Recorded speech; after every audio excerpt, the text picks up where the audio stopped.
Coming up next to the stage, give it up for Zachary Hughes.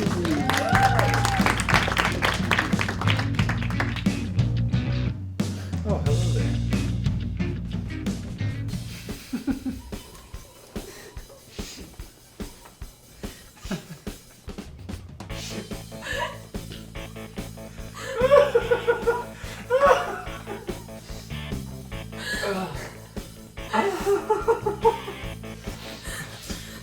Forget everything you know about dirt devils.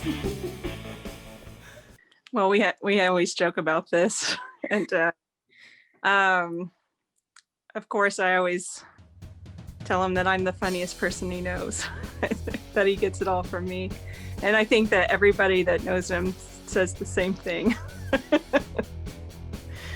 Where do I really think he gets it from? All of us, yeah. I think that we surround ourselves with funny people. Zach's comedy hasn't really changed, in my personal opinion. I think his is still more witty, more thought out, more, mature than most younger humor. It's always been kind of mature, always been offensive, yeah, understandable and funny. Every kid growing up, at some point in your life, you want to be famous. I don't know. I feel like if there was one way that I could, become famous, I feel like it would be. I feel like this is it. Thank you very much. When I told my mum I wanted to grow up and be a comedian, she said, "You can't do both." My first stand-up, we had to bring 10 people to be able to perform. That was one of the requirements, and so I had all kinds of stuff. Like, I was just thinking about all the stuff that I was dealing with at work that day, and just thinking about like everybody making it there okay, not like just being able to get in and being able to make it on time. And I had 14 people to worry about that that night, so I was thinking about that, and I was running through my lines in my head, but I really wasn't thinking about them too much because I've gone over those so many times that it's basically second nature to go over those. My mind was all over the place. I was a big fan of like Tommy John again or Mike Birbiglia, and I would play tapes for them and he would listen to it. And I think his comedy at this point, he's a big fan of Anthony Jeselnik. He really likes guys like Mitch Hedberg that are very joke oriented. And now his comedy is very set on telling a joke and learning the style of a joke. I always thought he was going to be a musician when he was little. He plays he learned the guitar. He learned flute because he liked a girl in the band. He played tuba. He taught himself how to play banjo. He taught himself how to play bass. I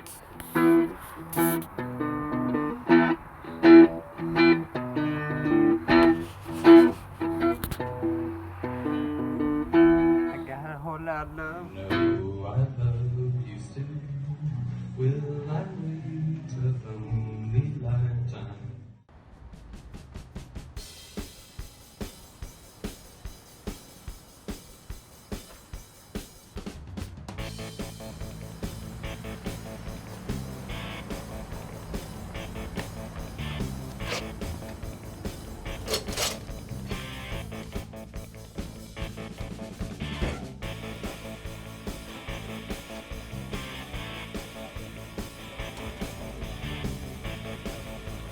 I love to laugh, and ever since I watched the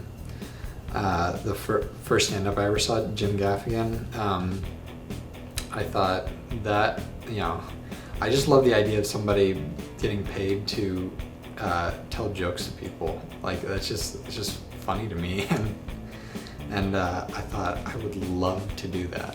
What would I do with a time machine, you ask? I think that I would travel back in time to ancient Pompeii and teach the children there how to play The Floor is Lava. I'm really tired right now, which kind of helps with that. my first time I was pretty nervous because I'm coming all the way from Muncie, which is like 2 hours away from here.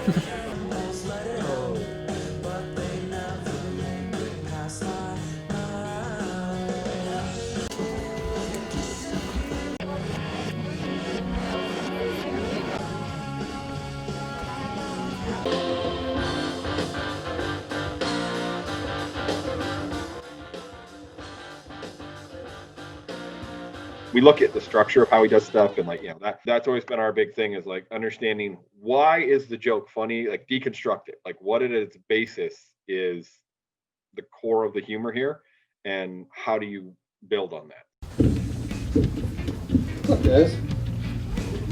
How are we doing tonight? I'm just glad I got to come out here and see all your smiling faces. I wasn't necessarily nervous for him. I think when I've seen, you know, how he can talk in front of people, I didn't know if he would be funny or not. I know he can be funny, but, you know, getting up on stage is a whole different story. So I'm just proud of him. I love when girls on Tinder do this thing where they'll compare their size to like a candy bar size, and so like girls who are, you know, relatively small will call themselves fun size, or like girls who are a little bit bigger maybe call themselves party size. If a girl cheats on you, does that make her share size? He likes to say something that will resonate with people, and like anybody, he was a quiet kid who didn't get really noticed, despite being the tallest kid in the entire room always his whole life. And to be able to take that thing that got him noticed and make it unique about himself is what he really liked. Like the greats, like the Dave Chappelle. Excuse me. Need some information. The Jerry Seinfeld. The most amazing thing that happens to you on a night like this is the ride that you have in the cab.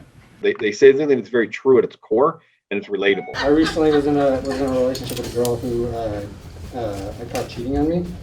And I had a friend who wanted to make me feel better about it, and he decided to tell me a story. And he goes, "Hey man, I know you're going through a rough time, but if it makes you feel any better, I bought my girlfriend some Qdoba the other day, and I took it to her house and we started eating it, and then I gave her a kiss and I started having an allergic reaction, and I was like, oh man, did they put nuts in this Qdoba?" And so I left it there, and I didn't go back to it because I didn't want to die. But then I came back to her house a few days later, and I saw that she had some pistachios sitting on the table, and I was like, oh my God, did you have pistachios the other day when I kissed you? She said, yeah, and he goes, oh my God, you could have killed me. And that was the story he told me to make me feel better. I was like, thanks man, that really cheers me up. But real quick question, what was the point of that story? And he goes, well, I mean, my girlfriend kissed me after eating some nuts, so I thought you could relate. Zach's is like really something people can more relate to, of all ages, not just younger, not just older. All ages can relate to what Zach is doing. And I think that's what really makes comedy funny, is that you can relate to the joke. I think that it's really interesting how I think we all, you know, like take these things that are dark or, you know, sad or scary or hurtful, whatever. And for comedians, that's where I think they get a lot of their, a lot of their comedy comes from that, because I think it's a protection in a way, or a way of saying like, that didn't feel good. Let's laugh at it. Let's change it for ourselves. And that's super cool.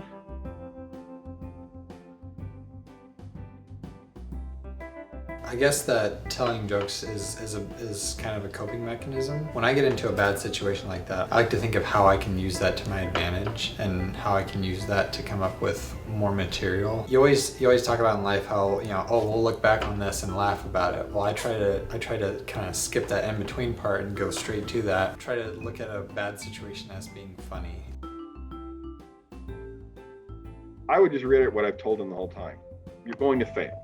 That's the reality of life, and it's about failing is not a bad thing. It's only bad if you fail and then quit. So keep failing forward. You really love this, and it isn't just about wanting to be famous. You genuinely love the art of stand-up.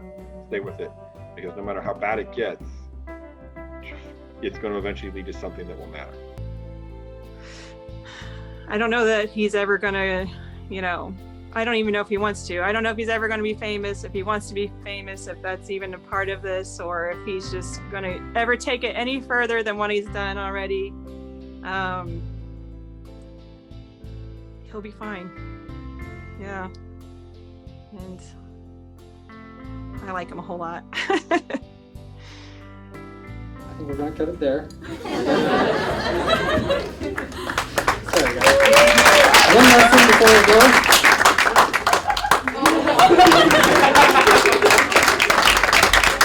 Zachary Hughes!